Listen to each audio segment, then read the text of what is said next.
Saya cinta yang saya muliakan, guru saya, orang tua saya, teladan saya, pedoman saya, imam saya, Habib Muhammad Rizik bin Hussein bin Syihab. Mudah-mudahan Allah Subhanahu wa taala panjangkan umur beliau. Amin.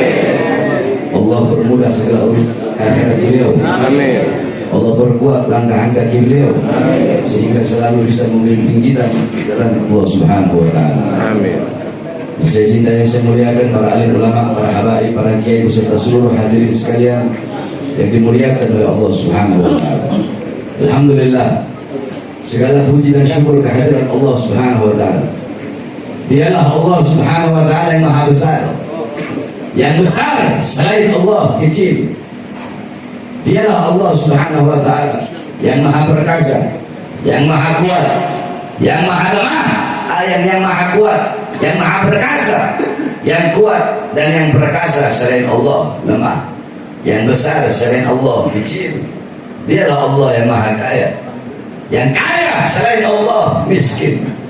Dialah Allah yang maha melihat, yang melihat selain Allah buta terhadap warna-warna yang tersembunyi, buta terhadap warna-warna yang tidak tampak. Dialah Allah yang maha mendengar, yang mendengar selain Allah tuli terhadap suara-suara yang jauh, terhadap suara-suara yang tersembunyi, tuli terhadap suara-suara yang jauh, dan suara-suara yang dekat akan menulikannya. Dialah Allah Subhanahu wa taala yang maha berilmu. Yang berilmu selain Allah adalah pencari ilmu. Dialah Allah yang maha tahu. Yang tahu selain Allah adalah pencari pengetahuan. Dialah Allah yang maha hidup. Yang hidup selain Allah pasti akan mati. Yang ada selain Allah pasti akan tiada. Yang wujud selain Allah pasti akan binasa. Sedangkan adanya Allah, hidupnya Allah, wujudnya Allah, kekal abadi, tidak akan pernah tiada, musnah, hancur dan binasa. Dan dialah Allah yang dimana pada kesempatan yang mulia ini Allah menggerakkan hati kita menggerakkan langkahan kaki kita sehingga kita duduk di ini majlis yang penuh dengan kasih sayang Allah, penuh dengan rahmat Allah, penuh dengan maghfirah Allah Subhanahu wa taala, yakni majlis ilmunya Allah Subhanahu wa taala, yang dimana kita yang duduk di sini adalah orang-orang yang telah dipilih oleh Allah Subhanahu wa taala. Saudara-saudara sekalian, kita duduk di sini berkumpul bersama para ulama, berkumpul bersama orang-orang soleh. Jangankan ketika kita masih hidup berkumpul bersama para ulama.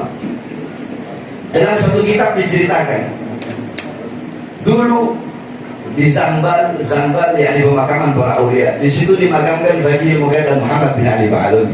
Banyak para habaib, para salafun salih. Dulu ada satu orang fasik, dia suka berbuat dosa. Dia dimakamkan di pemakaman umum tidak mau terima. Akhirnya oleh keluarganya dimakamkan di samping tembok Zambal. Singkat cerita, ada satu wali bermimpi. Di dalam mimpinya, ini orang fasik sedang disiksa oleh Allah, sedang disiksa oleh malaikat Munkar dan Nakir, diazab karena dia ahli maksiat. Ketika dia sedang diazab, ketika dia sedang disiksa oleh Munkar Nakir, tiba-tiba Bagi Mughadam Muhammad bin Ali Ba'aluni, Bagi Mughadam Muhammad bin Ali Ba'aluni, beliau adalah seorang ulama besar, yakni qudwatul muhaqqiqin, tajul a'immatil 'arifin.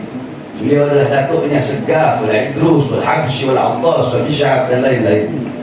Beliau adalah seseorang yang pada umur 7 tahun pernah mengkhatamkan Al-Quran dalam 1 rakaat salat. Beliau adalah orang yang selama 33 tahun tidak tidur. Ditanya, Imam, kenapa kau tidak tidur? Bagaimana aku bisa tidur? Setiap aku melihat ke kanan, aku melihat surga. Setiap aku melihat ke kiri, aku melihat neraka. Setiap aku melihat ke atas, aku melihat arsy Allah Subhanahu wa taala. Beliau dimakamkan di Zambal. Singkat cerita, ketika orang fasik ini sedang diazab oleh Munkar Nakir, Bagi Mughadam bangun dari kuburnya, masuk ke kuburnya ini orang dan berkata, ya Munkar wa Nakir, wahai Munkar Nakir, pergi, jangan kau siksa ini orang, jangan kau azab ini orang. Kenapa? Kau azab dia, kau siksa dia, kau pecut dia, teriakan dia, mengganggu zikirku kepada Allah Subhanahu wa taala. Pergi Munkar Nakir, orang tersebut tidak jadi disiksa hanya karena kuburnya dekat dengan kubur orang soleh, kuburnya dekat dengan kuburnya ulama. Dia bukan semasa hidupnya dekat dengan ulama, udah mati baru dekat sama, kuburnya aja dekat, tapi mendapatkan syafaat. Maka bagaimana pada sore hari yang mulia ini kita duduk di sini berkumpul bersama para alim ulama, bersama para habaib, khususnya guru kita Habib Muhammad Rizik Hussein Syihab. Saudara-saudara, sedikit saja ingin saya sampaikan. Ini pun saya hanya intiqalul amr dari beliau. Kalau bukan dari beliau, saya tidak bakal mau. Hadirin sekalian yang dimuliakan oleh Allah Subhanahu wa taala. Ketika pertama kali tanggal 3 Januari saya baru keluar 1 bulan. Dulu saya baru keluar 2 hari, dibawa ke Gunung Sindur, dibawa ke Nusa Kambangan. Bebas 2021, baru 1 bulan bebas, masuk lagi. Tanggal 3 Januari. Ketika saya masuk, saya tidak tahu kasusnya kasus apa. Akhirnya ketika pengacara bilang, kasusnya kasus KM 50. Apa saya bilang? Alhamdulillah. Alhamdulillah. Ya alhamdulillah. Saya bersyukur kepada Allah kalau kasusnya memang kasus KM 50. Kenapa? Nanti di persidangan akan saya bongkar bahwasanya apa yang saya sampaikan itu benar. Saya bukan berbohong. Akan saya sampaikan, akan saya buktikan bahwasanya apa yang saya sampaikan tentang KM 50 dan tentang beliau Habib Rizik di penjara karena maulid itu benar adanya dan bukan bohong atau berita hoax. Alhamdulillah, dengan izin Allah Subhanahu wa taala, dengan kekuasaan Allah Subhanahu wa taala, Allah bongkar semuanya, saudara-saudara. Mulai dari saksi-saksi. Pertama, saksi-saksi yang dihadirkan adalah para kiai-kiai. Kiai-kiai dihadirkan, yang dimana di situ mereka merasa tidak merasa kami sebagai ulama merasa tersinggung dengan pernyataan Habib Bahar bahwasanya Habib Rizik di penjara karena maulid. Karena banyak kok yang bikin maulid seakan-akan Habib Bahar hanya menonjolkan satu sosok saja. Siapa itu? Yaitu Habib Rizik. Jadi seakan-akan Habib Bahar mengkultuskan cucu Nabi Muhammad, itu Habib Rizik Hussein Syihab. Karena yang Habib Bahar bahas dalam ceramah hanya Habib Rizik, Habib Rizik, Habib Rizik saja. Dan itu pernyataan seorang doktor, pernyataan seorang profesor, seorang doktor profesor, tapi otaknya dangkal kalau berpikir seperti itu, saudara-saudara. Kenapa dangkal? Ceramah saya membahas Habib Rizik, kata dia, mengkultuskan. Ceramah saya membahas Habib Rizik, katanya saya hanya mengkultuskan satu ulama saja. Padahal yang membedakan tidak ada Arab. Dia bawa Arab, tidak ada Arab, tidak ada ini, semua sama di mata Allah. Dia bawa ayat inna akramakum minallahi atqakum. Kalimatul haqq uridu bihal batil. Akhirnya di situ ketika itu si kiai ini tidak hadir. Padahal saya berharap dia hadir. Akhirnya hadir kiai lain, saya bertanya, wahai kiai, saya mau tanya sama kau. Dalam Al-Quran Allah Subhanahu wa taala berfirman, inna awwala baitin wudi'a lin-nas, inna awwala baitin wudi'a lin-nas bi Bakkatil Mubarakah. Sesungguhnya masjid rumah ibadah pertama yang Allah letakkan bagi manusia yaitu adanya di Makkah yang penuh dengan keberkahan. Adanya di Mekah yang penuh dengan keberkahan. Apakah ketika Allah mengatakan Mekah penuh dengan keberkahan berarti Allah mengkuduskan Mekah? Apakah berarti tempat-tempat ibadah yang lain tidak mulia? Tidak bisa dijawab. Saya ingin bertanya lagi. Dalam hadis Rasulullah SAW bersabda, "Shalatul fi masjid hada afdal," bersabda, "Shalatul fi masjid hada afdal min alfi shalatin fi ma siwahu illa Masjidil Haram. Shalatul fi Masjidil Haram afdal min mi'ati alfi shalatin fi ma siwahu." Salat di masjidku ini, yakni Masjid Nabawi, lebih utama daripada 1000 kali salat dibandingkan dengan masjid yang lain kecuali Masjidil Haram. Salat di Masjidil Haram lebih utama daripada 100.000 kali salat dibandingkan dengan masjid-masjid yang lain. Apakah ketika Nabi Muhammad menonjolkan Masjidil Haram lebih utama, lebih mulia dibandingkan masjid-masjid yang lain, apakah itu berarti Nabi Muhammad mengkuduskan Masjidil Haram terus kita tidak boleh ibadah di masjid-masjid yang lain? Tidak bisa dijawab. Ketika saya bertanya, air Zam-Zam lebih barokah dibandingkan air-air yang lain, apakah berarti saya mengkuduskan air Zam-Zam terus saya tidak butuh minum kepada air-air yang lain? Tidak bisa dijawab. Ketika saya berkata kayu gahru lebih mahal daripada kayu-kayu yang lain, apakah itu berarti kayu-kayu yang lain berkurang kadar kemahalannya, berkurang nilai kemahalannya? Apakah berarti saya memutuskan kayu gahru? Tidak bisa dijawab. Bahkan ada beberapa kiai yang mengaku sebagai Dewan Pertimbangan MUI, yang mengaku sebagai Komisi Fatwa MUI, Saya tanya, apa syurutul ifta? Tidak tahu. Tahu ini apa? MUI itu apa? Kau syurutul ifta kau nggak tahu. Tawarru anil futya nggak tahu. Terus kau bagian apa? Tawarru anil futya kau tidak tahu. Syurutul ifta kau nggak tahu. Insaf kau tahu. Terus di sini di BAP kau mengaku sebagai ulama. Ulama macam apa kau? Terakhir ada satu orang kiai yang dimana saya bertanya, Kiai, dalam BAP Anda mengatakan saya ini radikal. Kenapa kok bisa Anda bilang saya radikal? Dijawab sama dia. Saya bilang Habib radikal karena ceramahnya Habib itu keras, suaranya menggelegar. Terus matanya Habib merah, melotot kayak mau keluar. Oh jadi karena itu? Iya karena itu. Oh Kiai pernah dengar nggak satu hadis? yakni kana Rasulullah SAW mutafarrada ihmarrat aynahu wa ala sawtuhu wa ishtadda ghadabuhu hatta ka'annahu kamundhiri jaysin sabba'akum masahakum. Pernah dengar nggak Kiai? Apa kata dia? Nggak pernah dengar. Oh pantesan Rasulullah itu Kiai kalau ceramah, Rasulullah kalau berdakwah ihmarrat aynahu, memerah kedua matanya. Rasulullah kalau berdakwah, Rasulullah kalau ceramah, ada sungguhnya meninggi suara beliau, waistadah beliau, bertambah kemarahan beliau, seperti beliau seakan-akan bagaikan pemberi peringatan perang. Pagi ini kita akan diserang, sore ini kita akan diserang. Apakah engkau berani mengatakan Rasulullah radikal? Tidak bisa dijawab. Saya bilang sama jaksa, Pak Jaksa besok kalau mau cari saksi itu tolong yang benar-benar saksi betul. Makanya sampai ada yang viral itu kalau nggak salah, tidak pantas ekor singa bertanya kepada seekor keledai. Wala fakhr. Dan itu bukan merupakan kesombongan. Yani al-kibru bil mutakabbir sadaqah. Yani kabir bil mutakabbir.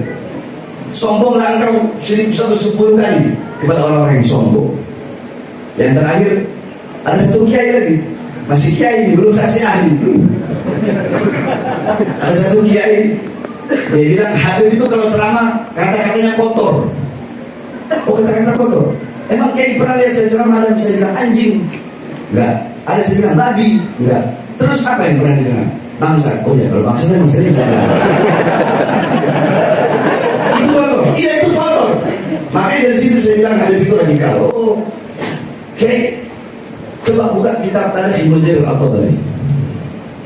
Buka kitab Syiarul A'lam An-Nubala karangan Imam Az-Zahabi. Buka kitab Tabaqat Asy-Syafi'iyah.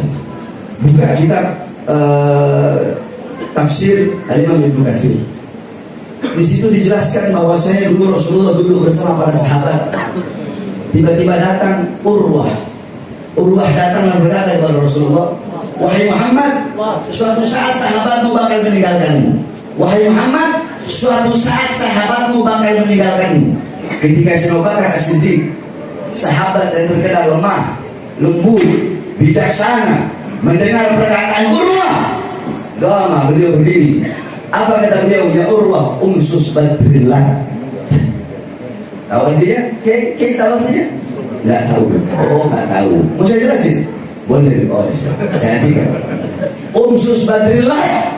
Saya bilang, majelis hakim mohon maaf, ini agak kasar. Jadi saya mohon maaf. Pengunjung saya mohon maaf. Umsus badrillah, umsus jilatlah. Badr itu ujung kemaluan perempuan. Jilatlah ujung kemaluan berhalang dari Lata. Apakah berani engkau berkata sama Bakar As-Siddiq itu kasar dan berkata seperti itu kepada Urwah? Dia tidak bisa menjawab. Akhirnya apa saya bilang? Kiai yang terakhir ada satu cerita. Cukup, saya nggak mau bertanya lagi. Saya tidak mau bertanya kenapa? Karena ada satu cerita.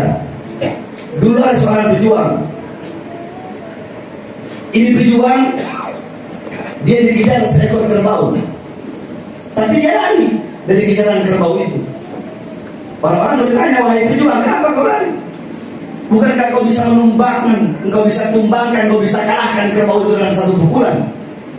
Tapi kenapa kau lebih memilih lari? Apa kata pejuang itu? Ya, aku bisa kalahkan dia dengan satu pukulan. Aku bisa jatuhkan dia dengan satu kali tendangan. Tapi aku lebih memilih lari. Kenapa? Karena aku tahu dia kerbau, dan si kerbau itu tidak tahu kalau aku dijual. Jadi kayak mudah-mudahan antum paham di sini siapa kerbaunya, siapa penjualnya. Makanya saya nggak mau lagi bertanya. Itu kisah-kisah yang luar biasa ketika sidang. Terus saksi ahli. Ada dokter forensik botak-botak, saya lupa namanya. Oh, orangnya botak ya. Kalian lihat di YouTube juga ada. Saya bertanya, dokter, kalau orang ditembak dari depan, pada umumnya orang ditembak dari depan, itu yang patah tulang iga mana? Iga depan apa iga belakang? Iga depan tuh. Begitu pada umumnya. Iya, pada umumnya. Nah terus ini kenapa kok bisa korban ini yang patah iga belakang? Sedangkan Anda bilang kalau ditembak dari depan, yang patah tulang iga depan. Ini kenapa yang patah kok tulang iga belakang? Ini visum Anda ini. Apa kata dia? Oh, bisa jadi kan rongga iga itu segini. Bisa jadi itu pelurunya masuk di antara tengah-tengah rongga. Hebat betul polisi bisa nembak masuk lewat rongga, tengah-tengah rongga begitu ya. Nah terus saya tanya, di sini ada bilang iga ke-5 dan iga ke-6. Posisi iga ke-5 di mana? Di sini kata dia. Di sini? Iya di sini. Terus yang ditembak di mana? Di sini. Nah kalau ditembak di sini, berarti kan keluarnya dari sini. Kenapa ditembak di sini? Kok pelurunya keluar dari sini? Berarti kan ditembaknya bukan dari depan. Berarti ditembaknya dari atas. Oh itu saya nggak tahu. Ya ini banyak fakta-fakta yang terbongkar, subhanallah. Dan lebih lucu lagi sama si botak ini dokter. Karena dia nggak mau ngaku, terpaksa saya keluarkan sebagai pemain. Foto almarhum syuhada kita fi hakim. Itu tangannya ada luka. Itu fotonya saya lipat begini karena ada bekas kain kafan kan. Ada kain batik itu, ada kain batik. Saya lipat begini. Saya bilang, ini dokter nggak tahu. Dokter, saya mau bertanya. Ini ada orang kecelakaan jatuh dari motor. Ini orang jatuh dari motor terus meninggal. Nah, Anda kan dokter. Saya pengen tahu ini luka-luka apa sebenarnya. Boleh Beb, saya lihat fotonya. Boleh. Saya belikan. Coba lihat. Majelis hakim mau lihat. Silakan majelis hakim. Nah, tadi Pak, posisi saya tutup. Coba namanya. Saya tutup. Saya nggak bisa. Anda jangan bohong. Anda bisa otopsi kepala, tahu mana otak, mana ini masa luka pindah nggak tahu. Jujur aja. Ya ini bisa luka bakar, bisa luka luar. Ulangi. Bisa luka bakar, bisa luka luar. Baru saya buka. Ini jenazah almarhum Lutfi Hakim. Bukan lubang mayat kan? Bukan. Bukan kan? Bukan. Luka apa lagi? Luka bakar atau luka luar? Yang mulia, ini bukti kalau ada penyiksaan. Oh buka saudara-saudara. Ingat, kebenaran tidak akan pernah kalah dengan kebohongan. Ingat, kebohongan akan kalah sebelum berperang dengan kebenaran. Jangan nunggu perang, jangan. Kebohongan itu sebelum berperang dengan kebenaran pasti akan kalah lebih dulu. Oleh karena wasiat saya, jangan pernah takut untuk menyampaikan kebenaran. Sampaikan yang benar itu benar. Sampaikan yang hak itu hak. Sebagaimana guru kita bilang, tahu mata lain. Walaupun seluruh dunia harus membencimu, sampaikan kebenaran. Walaupun lidahmu harus dipotong, sampaikan kebenaran. Walaupun tubuhmu harus, yakni lau kita tani irban, sekalipun tubuhku harus dipotong